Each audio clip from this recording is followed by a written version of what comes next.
అట్లాగే మిగతా వారికి కూడా మేము విజ్ఞప్తి చేస్తూ ఉన్నాం.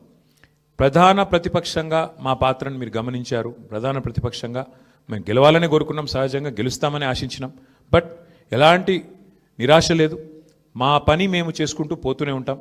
ఎందుకంటే 2 ఏళ్లుగా లగచర్ల కావచ్చు, హైడ్రా బాధితులు కావచ్చు, మూసీ బాధితులు కావచ్చు, 6 గ్యారెంటీల విషయంలో బాకీ కార్డుల రూపంలో కావచ్చు, ప్రజల తరపున గొంతు ఎత్తడంలో, అట్లాగే మా మీద జరిగే దుష్ప్రచారాన్ని తిప్పికొట్టడంలో శాసనసభ వేదిక కానీ బయట కానీ బ్రహ్మాండమైన పాత్ర పోషించాం.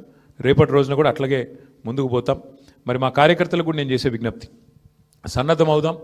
అన్ని రకాలుగా ప్రజాక్షేత్రంలో మనం ఈ ప్రభుత్వాన్ని నిలదీయడంలో సఫలమైనాం. ముఖ్యంగా మా సోషల్ మీడియాలో పనిచేసే మా తమ్ముళ్ళు చెల్లెళ్ళకు కూడా నేను హృదయపూర్వకంగా అభినందనలు చెప్తా ఉన్నాను.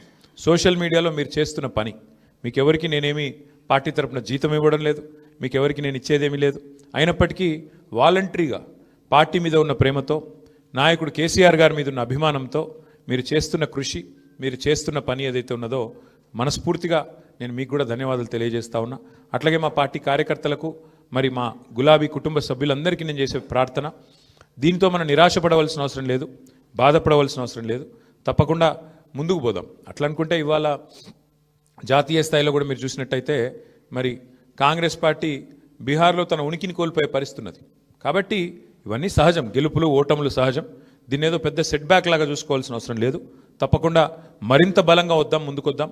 ఒక రబ్బర్ బంతిని గోడకేసి కొడితే ఎట్లయితే తిరిగి బలంగా వెనకకొస్తుందో అట్లా మనం కూడా తప్పకుండా తిరిగి వెనక్కొద్దాం.